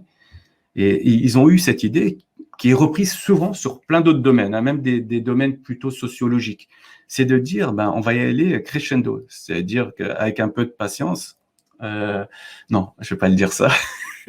Il y a une blague, mais c'est entre nous. Hein. C'est avec un peu de patience, tu peux rentrer une pastèque dans le trou du cul d'un moustique. Ouais. Mais en gros, c'est pas ça, c'est d'y aller crescendo, c'est-à-dire qu'on va commencer à taxer les très, très, très riches, tout le monde va accepter et petit à petit, on va descendre ce seuil. Et justement, ils ont descendu ce seuil jusqu'à ce que, justement, le revenu du travail finance, et le revenu sur le capital finance les intérêts que doivent payer l'État à la Fed, qui a été une institution privée de grandes familles riches américaines. En fait, moi, ce qui m'a étonné, c'est le professeur Pierre Dortiguier qui m'avait fait cette réflexion, qui m'avait fait l'honneur de partager cette réflexion. C'est que nous, en tant comme modernes, on a l'impression, à cause de la propagande, que dans l'époque médiévale, les gens, les serfs, étaient des esclaves des riches, des rois, et ils étaient taxés à des taux exorbitants. Et en fait, on se rend compte que c'était pas du tout le cas, qu'ils étaient très, très, très, très, très peu taxés par rapport à nous autres, aujourd'hui, qui croyons que nous sommes en démocratie, en république, etc. Et il avait les chiffres, hein, il avait les chiffres, je m'en souviens pas, c'est une discussion qui a plus de 10 ans, et c'était juste effarant de folie. C'est-à-dire qu'aujourd'hui, on est beaucoup, beaucoup, beaucoup plus taxés que à l'époque médiévale, qui font passer aujourd'hui pour une époque obscurantiste où les gens étaient les esclaves des rois et des nobles. Alors, moi, j'ai souvent une phrase, et je pense que c'est un peu la conclusion à laquelle je suis arrivé. Je dis, celui qui est riche, c'est celui qui est riche de son temps. Et en fait, si on doit aller un peu plus loin que la taxe, etc., c'est qu'en fait, on nous taxe notre temps. Et je demande des fois, moi, quand je prenais le RER pour aller au boulot, quand j'étais à la Défense, quand je venais de commencer, et je regardais ces mamans de 50, 55, proches de la retraite, etc. Je me dis, mais est-ce que elles seraient pas plus, ou ses papas, hein, seraient pas plus heureux proches de leurs enfants, de s'occuper d'eux, etc., d'avoir des loisirs avec eux, etc. Et les éduquer. Ouais, les éduquer, ou plutôt, mais en fait, on n'a pas le temps. Tout est délaissé, tu vois. On délaisse à l'éducation nationale, à des nounous, etc. À la télévision. À la télévision, au Game Boy. Et on n'a plus le temps, en fait. Et pourquoi on n'a plus le temps? Parce que justement, l'activité bancaire, c'est deux choses.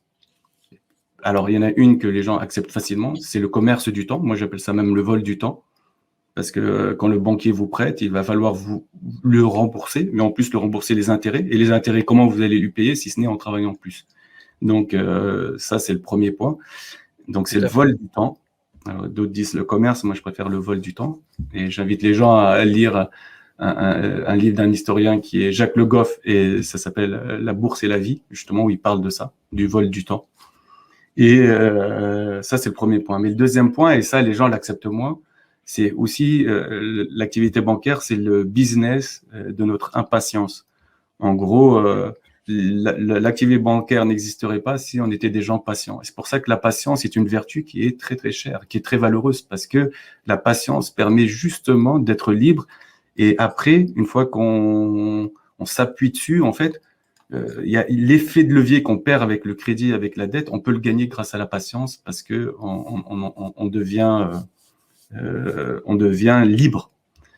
C'est ce que je dis aux gens, parce que les gens, des fois, me disent, mais tout ce que tu dis, c'est bien, mais comment je fais, moi, par exemple, pour acheter mon appartement? Ben oui, dans l'état actuel des choses, où la monnaie n'est que de la dette et où c'est un Ponzi scheme, c'est-à-dire que les premières générations ont acheté, les deuxièmes ont acheté un peu plus cher, plus les intérêts, etc. On a gonflé cette bulle et à chaque fois, on a prolongé le temps de remboursement. C'est pour ça que je dis aux gens, ne regardez pas les taux d'intérêt. Vos parents empruntaient à 12% et remboursaient en 10 ans.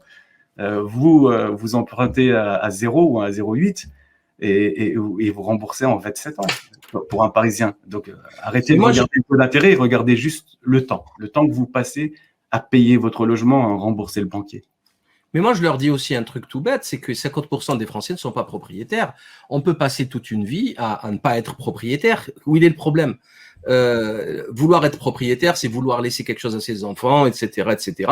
C'est vouloir déjà, voilà, enfin, il y a quelque chose de matérialiste là-dedans. Il y a des gens qui ont vécu des vies dignes, des vies superbes, ils ont été heureux sans être propriétaires. Mais il y a une forme d'injustice quand même, parce que en fait, celui qui ne s'endette pas, il est libre d'aller n'importe où, n'importe comment, de prendre du risque, voilà, parce que il voyager, il n'a pas un coût, il n'a pas un crédit dans le coût, etc. au coût. Mais il y a quand même une certaine injustice, c'est que en fait, je vais donner un chiffre. Il y avait en l'an 2000 250 milliards d'encours de crédit, ok, immobilier. En 2010, il y avait 1000 milliards x 4. L'immobilier à Paris est passé à peu près de 3 000 euros le mètre, 3 500 euros le mètre, à quasiment 9 000 euros, 9 500 euros. Il a fait x3. Et donc, s'il y a une certaine injustice, c'est que en fait, les gens se trompent dans l'immobilier. Ils pensent qu'il y a un marché où il y a des acheteurs et des vendeurs. Ok, mais il n'y a pas des acheteurs et des vendeurs seulement. Il y a des acheteurs, des vendeurs et quelqu'un qui est au milieu. Et celui qui est au milieu, c'est le banquier. Et le banquier, c'est celui qui peut à chaque fois rallonger le temps du crédit, le temps de l'emprunt. C'est-à-dire qu'il est là à donner des rallonges, mais c'est pas grave. Vous pouvez payer jusqu'à 35%, 30-35% de ce que vous gagnez par mois. Mais si vous voulez payer les 20 ou 30 000 euros de plus, on peut rallonger de 6 mois, de 10 mois, de 1 an, de 2 ans. Et en fait, ce qu'on voit, c'est que en 1967, par exemple, par la loi, parce qu'à l'époque, ils sortaient de la guerre et ils avaient compris un peu cette idée de dette, on ne pouvait pas faire des crédits de plus de 10 ans. Ok ? Et donc, il fallait en moyenne, les prix étaient bas, et il fallait en moyenne 10 ans pour rembourser son crédit. Mais après, il y a eu un lobby bancaire qui a poussé justement à ce qu'on rallonge à 15 ans. Et donc, c'est marrant, en 1974, c'est-à-dire 7 ans après cette loi, 7 ans seulement, il fallait 14 ans pour rembourser son crédit. Et donc, c'est resté à peu près stable ces 14 ans justement à la libération de l'euro. Et à la libération de l'euro, et en fait, il y a eu comme si moi je ne crée pas de l'argent, c'est mon voisin qui va le faire. Il y a eu un petit challenge entre banques et en plus, c'est très lucratif. Et voilà, là, il y a eu une explosion de l'immobilier. Et c'est le professeur Stephen King qui le raconte très bien, qui l'explique très bien parce que c'est un chercheur. Et en gros, qui explique que si l'immobilier c'est envolé, c'est justement parce qu'il y a eu de la création monétaire par le crédit immobilier. Et c'est les banquiers, justement, qui ont créé ce Ponzi scheme où, à chaque fois, les plus anciens s'en sortent.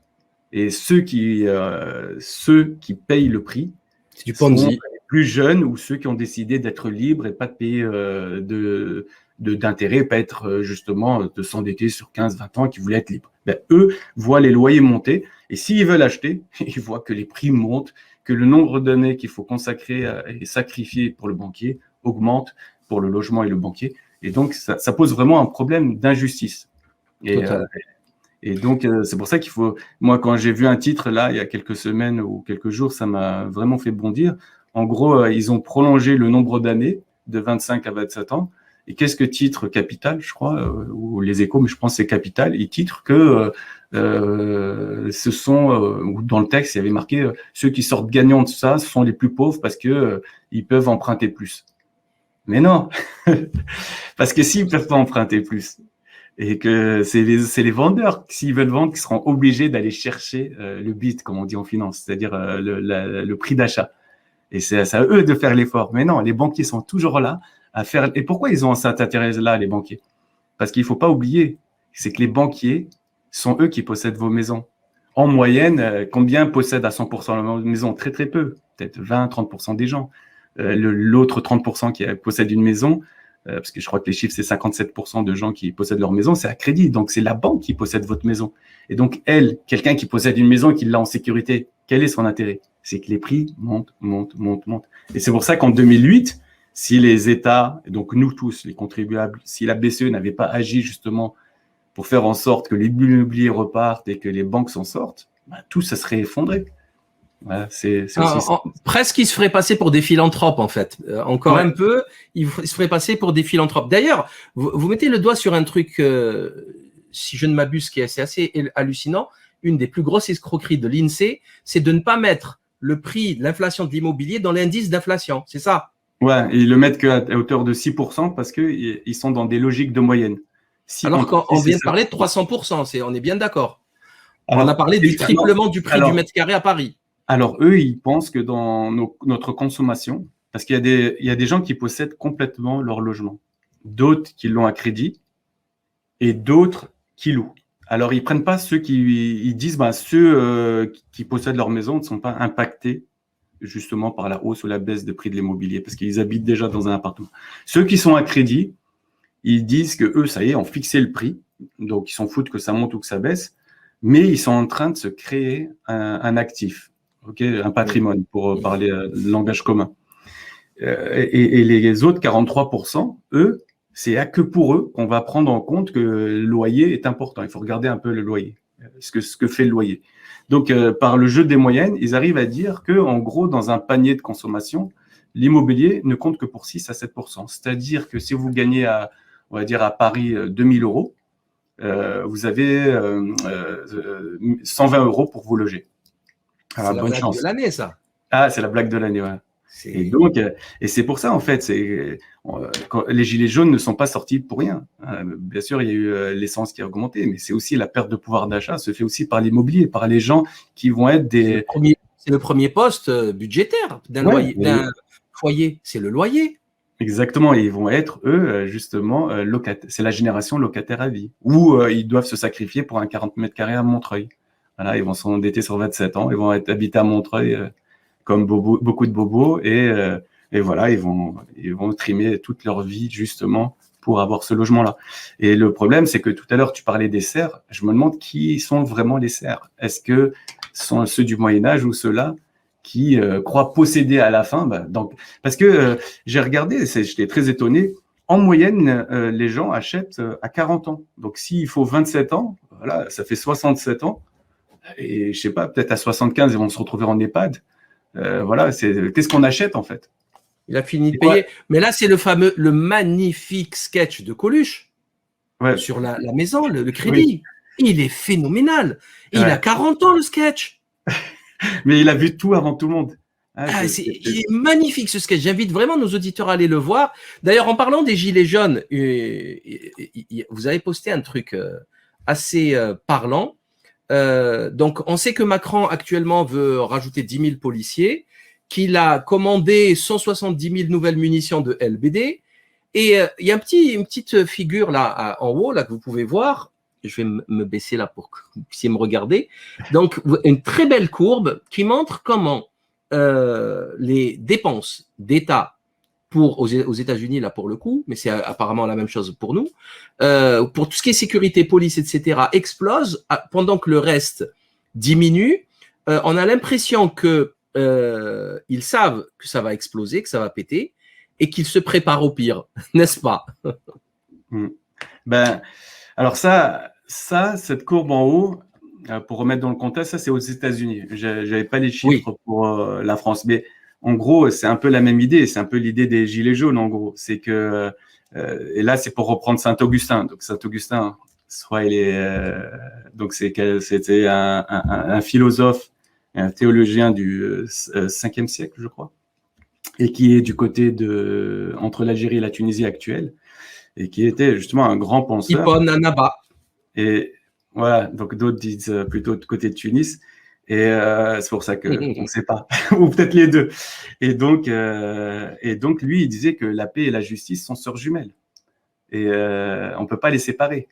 Et il dit super bien, il dit, il y en a qui proclament qu'il faut la paix, mais qui font rien pour qu'il y ait de la justice. Et là, c'est un peu le discours qu'a eu l'abbé Pierre, où il demande aux gens, aux riches, justement, qui exploitent les autres, mais est-ce que vous dormez? Est-ce que vous avez une conscience quand vous dormez? Est-ce que vous, quand vous allez embrasser votre petit enfant dans la chambre avant qu'il dorme, est-ce que vous pensez aux autres enfants, à ceux qui n'ont pas de quoi manger ou qui souffrent et qui sont mal logés, etc.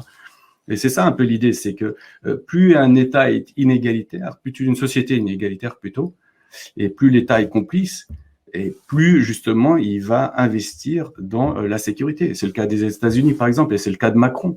C'est que il va falloir, mais c'est impossible parce que le jour où le peuple va se réveiller, il va se réveiller et ça va faire mal. Et je pense on va voir une déferlante, les gilets jaunes x10. Rien ne pourra les arrêter. Bah justement, que, vous avez posté un tweet. Parce que quand tu regardes qui Macron a augmenté, c'est ni les profs ni les médecins avant la crise du Covid. C'était les policiers avec des primes, des hausses de salaire, comment on appelle ça pour la retraite, des régimes particuliers, etc. Des régimes régime général pour tout le monde sauf pour eux.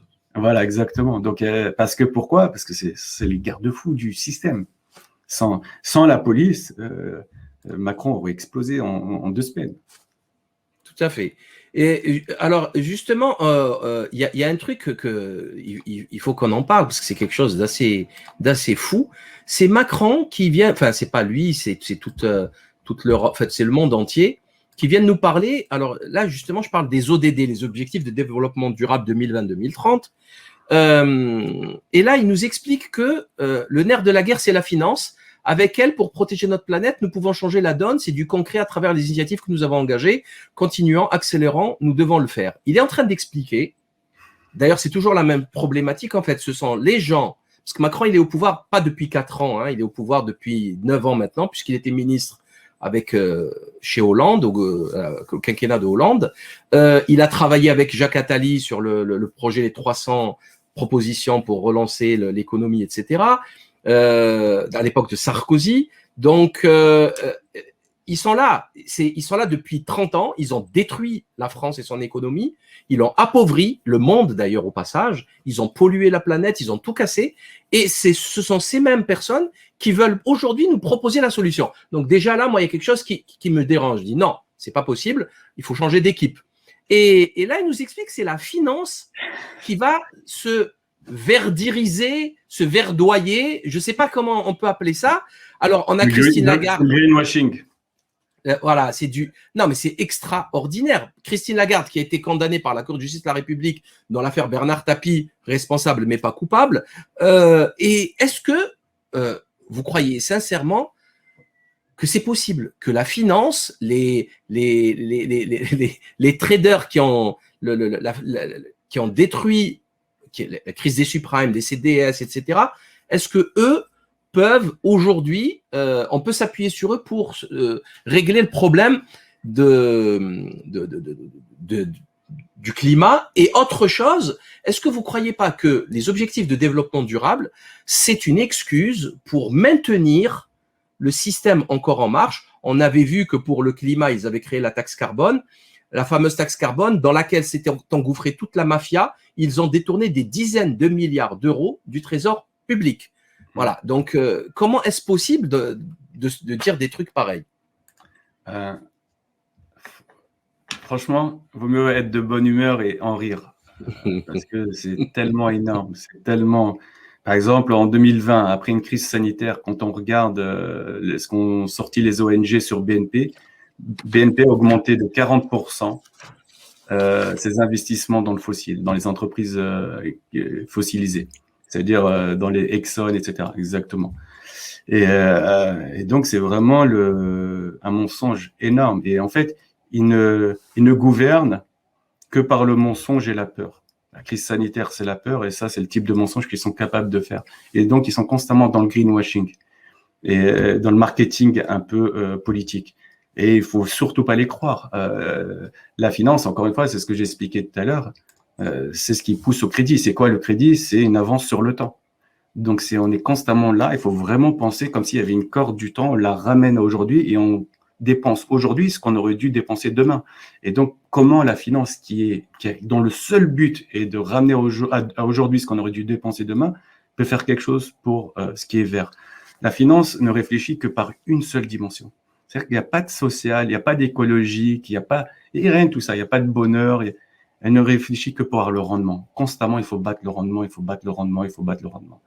Et là, ce qu'ils se disent peut-être, c'est se dire, ben, nous, si on arrive à emprunter à -1, -0,5 de la BCE, c'est ce qui se passe sur du 3 ans, les banques peuvent emprunter à la BCE à -0,5 ou -1%. Si derrière, la garantie de l'État, donc de tout un peu les contribuables, donc nous, ah ben, pourquoi pas, on pourrait prêter à la finance verte, entre parenthèses, pour nous faire des horribles éoliennes à 0%. Nous, on va gagner 1%. Voire on va leur prêter à 1% peut-être, ça va faire 2%. Et si ça se passe mal, de toute façon, il y a la garantie de l'État. Donc, tout ça, c'est des mensonges absolus. Pareil, quand les banques nous font un peu du marketing en nous disant qu'ils ont aidé les PME, qu'ils ont financé les entreprises à hauteur de 120 milliards, etc., avec le PGE, ce n'est pas vrai. C'est l'État qui est derrière. Donc, nous tous, eux, ils ont à peu près, ils prennent que 30% de risque. Ils empruntent à entre -0,5 et -1% à la BCE, c'est-à-dire que quand ils empruntent 100, ils doivent rendre que 99, 99,5. Et ils prêtent aux entreprises sur du 4-5 ans, et chaque année, ils se font à peu près 3 euros de marge sur 100 euros prêtés. Et donc, s'il y a que 30% de gens qui font faillite, bah, c'est clair qu'ils vont s'en sortir. Non, pas 30%. Si l'État prend 70% de la perte et eux, ils en prennent que 30%, et qu'il y a, on va dire, 10% des gens qui font faillite, voilà, ils s'en sortent toujours, les banques. Donc, il faut vraiment sortir de tous ces mécanismes-là de mensonges et ne plus les croire.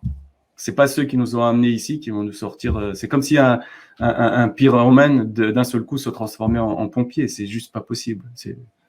Il me reste deux questions, une sur les crypto-monnaies et une autre sur l'ubérisation. Alors, concernant les crypto-monnaies, franchement, moi, il y a beaucoup de gens qui me demandent, il y a une crise qui arrive, certes, qu'est-ce qu'il faut faire? Alors, moi, je donne pour conseil très simple, c'est d'acheter de l'or, d'acheter du métal argent et d'acheter du foncier. Et c'est pour ceux qui peuvent. Et on me dit, oui, mais bon, il faut avoir de l'argent, oui, d'accord, mais on peut acheter des très petites quantités. On me dit, oui, qu'en est-il des crypto-monnaies? Alors moi, j'ai toujours dit que c'était une escroquerie. Alors, je voulais juste quand même rappeler à nos auditeurs plusieurs escroqueries de crypto-monnaies, notamment le OneCoin, 3,5 milliards d'euros. C'est quand même une affaire très, très grave d'escroquerie dont j'ai déjà longuement parlé dans mes vidéos. Sur notre site lelibepenseur.org. Il y a aujourd'hui une nouvelle fraude assez phénoménale, c'est la Todex. Donc, c'est une nouvelle fraude monumentale dans le monde des crypto-monnaies, 2 milliards d'euros. C'est une crypto turco, blabla, le type il est en fuite, enfin bon, bref. Donc, je vous laisse lire le papier pour vous informer. Quel est votre avis là-dessus? J'ai vu que vous postiez plusieurs tweets là, sur le sujet. Et qu'est-ce que vous en pensez? Est-ce que c'est un truc d'avenir? Moi, perso, j'ai l'impression que ceux qui veulent investir dans les cryptos, c'est des Bernard Madoff qui veulent se faire du 800% en 6 mois. C'est-à-dire, c'est exactement les mêmes criminels, fous, délirants qui nous ont foutus dans le chaos actuel, quoi. Il n'y a personne qui veut bosser tranquille et faire de l'argent normalement. Ils veulent tous trouver la poule aux œufs d'or, la crypto aux œufs d'or. Ouais. Il y a une mère de famille, elle a son fils qui a investi dans le Dogecoin, qui est juste une blague à l'origine, et qui vaut 30 centimes. En gros, le gars a investi peut-être 10 000 euros, il s'est retrouvé avec 40 000 euros. Et elle m'a dit, mais comment tu veux que j'apprenne à mon fils la valeur travail? Et moi, je lui ai répondu, c'est la fin du monde. Voilà. Si quelqu'un, juste après 3 mois, sur une blague, le Dogecoin, arrive à faire 30 000 euros parce que ses parents lui ont donné 10 000 euros pour jouer avec, voilà, tant pis, il va se dire, c'est trop facile. En fait, je les vois un peu, tous ces maximalistes, etc., dans une idée, les autres sont riches, on va leur casser leur système avec le Bitcoin, par exemple, mais ils sont quasiment eux-mêmes dans les mêmes buts, le but de devenir riche sans rien faire. Et ils sont là à se monter le bourrichon les uns les autres. Et en fait, c'est un Ponzi scheme d'une certaine façon, qui repose vraiment sur une technologie qui est archi innovante à l'origine. Et ce qu'a le Bitcoin, parce que blockchain. N'importe qui peut reprendre le code parce qu'il est disponible pour tout le monde. Le code source est ouvert. Pourquoi le Bitcoin est au-dessus des autres? Parce que, c'est le premier, il a un livre blanc et surtout, il a le réseau. Et il y a une foi, comme la foi dans le veau d'or. Moi, je vois le Bitcoin comme le veau d'or. Et je comprends mieux maintenant pourquoi, quand Moïse et Aaron, son frère, sont partis, je comprends mieux pourquoi maintenant la tribu d'Israël a justement succombé aux appels du veau d'or. C'est vraiment cet amour justement de la richesse sans rien faire et ça c'est vraiment insupportable parce que on est loin de la valeur travail et eux veulent casser le système mais ils veulent le remplacer mais il y a les mêmes concentrations de richesse et donc après ce qu'il faut faire attention parce qu'ils sont très virulents sur les réseaux sociaux, sur Facebook, sur Twitter surtout, ils sont très virulents pour ramener avec eux, c'est ça un Ponzi scheme. C'est que le premier qui est rentré, c'est le gagnant. Il est rentré à 10 centimes sur le Bitcoin en 2011. Voilà, lui, c'est le roi. Celui qui est rentré à $500 en 2014-2015, on va penser que c'est un gars ridicule par rapport à celui qui est rentré à 10 centimes. Mais voilà, maintenant, ça a valu jusqu'à $63 000. Et donc, ils se montent le bourrichon les uns les autres, ils sont très virulents, et ils essayent de pousser tout le monde, la famille, les amis, pour qu'ils rentrent. Et il peut se passer ce qui s'est passé avec justement cet échange turc. Alors, il faut comprendre un truc. Si vous n'avez pas la clé de votre propre wallet, et que vous confiez vos petits bitcoins à un exchange, vous n'avez rien en fait. Parce que du jour au lendemain, c'est pas régulé. Du jour au lendemain, il peut partir. Le gars là qui est parti, il est parti avec $2 milliards. Et c'est un exchange, c'est même pas une crypto. Lui, il était là, achète du Bitcoin, de l'Ethereum, etc. Moi, je vais faire l'équivalent du custody, c'est-à-dire de garder tes Bitcoins, etc. Et tu peux les utiliser quand tu veux, comme une banque. En fait, on a remplacé une banque qui est régulée par une banque qui n'est pas régulée et où il peut y avoir des arnaques. Et qui n'a pas de siège social. La seule chose avec le Bitcoin qui me fait un peu peur, justement, moi, c'est la foi qui est en le Bitcoin. Et on sait que les monnaies reposent sur la foi, premièrement. Et deuxièmement, on n'en connaît pas l'origine. Ça me fait un peu peur. Parce que quand on ne sait pas quelque chose, celui qui est à l'origine possède à peu près, on va dire, 8% des bitcoins. Voilà, c'est-à-dire que là, il a déjà $5 milliards. Qui sait? Et si demain, qu'est-ce que je raconte, 5 milliards, même beaucoup plus. C'est à peu près 1000 milliards la capi du bitcoin. Donc là, il est riche de 50 milliards. C'est 3 fois la Société Générale. C'est qui ce gars? Est-ce que c'est un gars? Est-ce que c'est un groupe de gars? Est-ce que c'est un État? Est-ce que c'est un service secret? Qui c'est? Sans rentrer dans le complotisme, qui c'est? Est-ce que c'est vraiment un geek ou est-ce que ce n'est pas? Parce qu'on sait très bien qui est fort en crypto et pourquoi il aurait créé ce truc-là, juste par gentillesse. Et donc ça pose vraiment un réel problème. Et de savoir après, si demain, parce que là, il y a des JP Morgan qui commencent à rentrer dans le jeu, la banque de New York Mellon, etc. Ils commencent tous à rentrer, Square, des hedge funds, Dalio, qui est aussi un grand milliardaire qui a créé un hedge fund, commencent à tous rentrer dans le jeu. Moi, ce qui me fait peur, c'est qu'il y a comme une digitale sur le Bitcoin. C'est que le Bitcoin, si ça, c'est un Ponzi scheme, il ira à zéro très rapidement. Mais si demain, par exemple, il y a l'OPEP qui décide de dire, OK, on peut traiter le pétrole en Bitcoin, ou si les matières premières peuvent être... Là, c'est la fin du monde, tu vois. Parce que le Bitcoin va aller à l'infini et il risque les US, ça risque de créer des énormes remous géopolitiques parce qu'ils ne laisseront jamais partir le privilège exorbitant du dollar. Comme disait Valéry Giscard d'Estaing. Et donc, il risque d'y avoir vraiment des remous géopolitiques. Et encore une fois, qui va payer justement ces pays du Moyen-Orient? Et donc, ça fait un peu peur. Après, il peut y avoir ceux qui sont en train d'essayer de contrer le système SWIFT, donc le système dollar. C'est qui? C'est la Turquie, c'est l'Iran, c'est la Russie, c'est la Chine. Et on le voit très bien. Biden, par exemple, en ce moment, est en train de sortir les dents contre Erdogan, contre la Turquie, pour la remettre dans le rang. Et donc, tout ça, ça fait un peu... ça peut créer des déséquilibres. Et encore une fois, à cause de quoi? À cause de cette foutue monnaie, à cause de l'argent. Que ce soit le dollar ou le bitcoin ou n'importe quoi. Alors, j'ai une dernière question qui s'est ajoutée hier parce que j'ai vu un, tout simplement l'auteur de ce livre, Gurvan Kristanjaja. C'est un journaliste, je crois qu'il travaille à Libération, je ne sais plus quel journal. Il vient d'écrire à Robert Laffont, Ubérisation piège à con. Et apparemment, c'est le modèle économique du futur.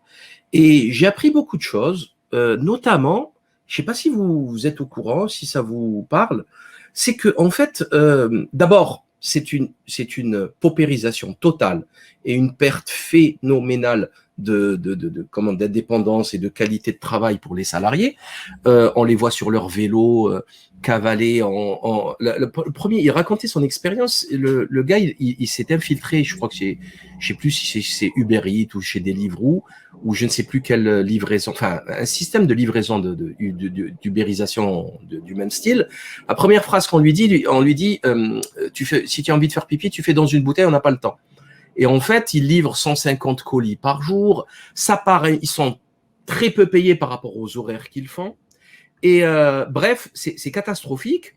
Mais pire que ça, à un moment donné, il nous explique, il avait l'air de connaître son sujet, hein, il nous explique que c'est pas un business qui rapporte et qu'ils survivent par des appels de fonds à chaque fois. Et il dit que ça ne rapporte rien.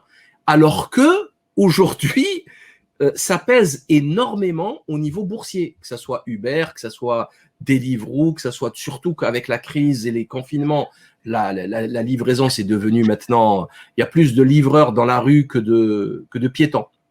Donc, est-ce que ça vous parle ou pas? Ouais, alors, moi, c'est un peu… en fait, quand je parle de mes travaux que j'ai fait en 2016 pour savoir, c'était juste pour moi, quel business je vais faire et quel système je veux créer pour des mini-entreprises. En fait, ça s'est divisé en deux. Il y a la partie finance et la partie un peu ce dont on parle là. Et ce dont je me suis rendu compte, en fait, c'est que ce soit les banques ou les sociétés type Uber, ce qui se passe, c'est juste le résultat d'un manque de confiance à notre niveau à nous. C'est-à-dire que petit à petit, dans un système comme où la confiance se perd, qui repose à fond sur une monnaie dette, ce qui se passe, c'est qu'à la fin, il y a une concentration, de la confiance vers des nœuds surdominants. Qu'est-ce que ça veut dire? Ça veut dire que moi, je peux avoir 10 000 euros sur mon compte, mon frère a besoin de 1 000 euros. Au lieu de me demander, il ira justement au nœud central, c'est-à-dire à la banque qui va lui prêter avec 2, 3, 4% d'intérêt, ou s'il est dans le rouge avec 16% d'AGO. Et en fait, j'ai perdu cette confiance qu'il y a entre moi et mon frère. C'est un exemple que je donne, hein, parce que c'est pas du tout ça dans la réalité. Et donc, j'ai perdu cette confiance que j'ai avec moi. Et en fait, on repose tous notre confiance comme si c'était un être supérieur en cette banque qui va justement centraliser sur elle l'information, savoir ce qu'on dépense, ce qu'on a, ce qu'on n'a pas, etc. Et est-ce qu'on est capable de rembourser, pas rembourser. Donc, elle nous connaît parfaitement. Elle nous connaît mieux que moi, je connais mon frère. C'est-à-dire qu'elle, elle connaît mon frère mieux que moi, je le connais. Et donc, elle concentre sur elle l'information et elle concentre aussi sur elle notre confiance. Et ce qui se passe, c'est que Uber, c'est de la même chose. Ce n'est quand je le regarde, c'est pareil, c'est une concentration de confiance.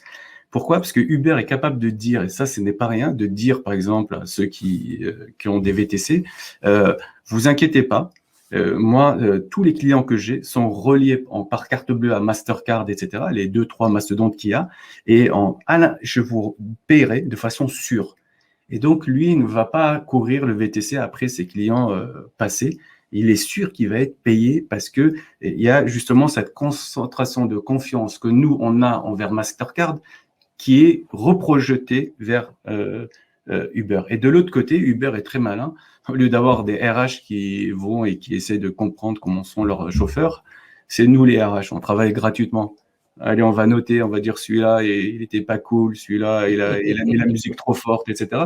En fait, on fait le boulot pour eux. Et eux ne sont rien. C'est juste une plateforme, justement, qu'est-ce qu'elle fait? Elle concentre sur elle la confiance et la recommandation. Voilà. Et alors que la solution à ça, on mérite d'une certaine façon d'être dans une société comme ça, parce qu'après toutes mes recherches, moi, j'étais vraiment bloqué, et je le dis souvent, sur une une idée, c'est celle de la parole, de ceux qui tiennent leur engagement, c'est-à-dire de la confiance en gros, et surtout aussi de ceux qui tiennent leur dépôt, c'est-à-dire que, par exemple, si je confie quelque chose à quelqu'un, je suis sûr qu'il va me le rendre.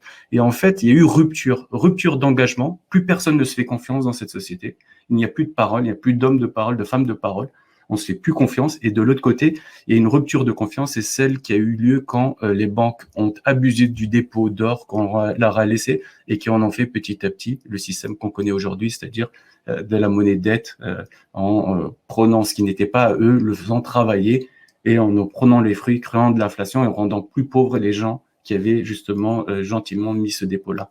Et donc, ça revient à tout ça, hein, ça revient à cette idée de confiance et de dépôt. Et ce qu'il faudrait faire, c'est juste déconstruire ces 800 ans d'usure et 800 ans où les pouvoirs ont été concentrés et petit à petit essayer le plus possible de se faire confiance entre nous, d'aller dans le commerce du coin, même s'il est un peu plus cher, mais peut-être que si tout le monde va commencer à y aller, il va baisser un peu ses prix et de se faire confiance entre nous. Pour ceux qui ont des monnaies locales, d'essayer, même si les monnaies locales sont adossées à l'euro, quand même de faire l'effort d'essayer d'utiliser ces monnaies locales, de créer justement ces groupes, et ça existe beaucoup dans les communautés qui sont très fortes, communautés asiatiques, communautés africaines, nord-africaines, et même des communautés religieuses, et communautés écologiques, les Bretons. Moi, c'est ce que j'étais discuté avec Fouché, docteur Fouché, Louis Fouché, et il expliquait, et je l'ai vécu à Paris, tous les gens qui venaient de Corrèze ou de Bretagne et qui ouvraient leur brasserie, comment ils l'ont fait? Ils l'ont fait justement par de l'entraide. Et tout à fait. Il faut, à mon avis, pour un peu arrêter de reposer sur les banques et sur ces systèmes concentrés, justement peut-être commencer à réfléchir, à changer nous-mêmes nos comportements et à essayer de recréer ces liens de confiance entre nous au niveau local. Se réhumaniser, oui, recréer le lien social, se refraterniser. Voilà, et c'est une excellente conclusion, Anis Lagenef. Merci infiniment de nous avoir donné. On a largement dépassé, puis c'était prévu de parler 1 heure, on a parlé 1h30, mais c'était vraiment passionnant. Merci infiniment. Merci Salim. C'est moi qui vous remercie. Par contre, bien entendu, vous qui nous écoutez, partagez, likez, commentez, parce que là, mine de rien, on vient de parler du nerf de la guerre, de ce qui fait mouvoir toute l'énergie sur Terre et de ce qui fait courir les dirigeants de ce monde, les oligarques, je parle des plutocrates. Donc, bougez-vous, partagez, likez, que les gens comprennent comment ça fonctionne pour qu'on puisse éventuellement sortir de ce cauchemar. Et les solutions existent, elles existent déjà. Renseignez-vous. Donc, merci de partager au maximum et à très bientôt.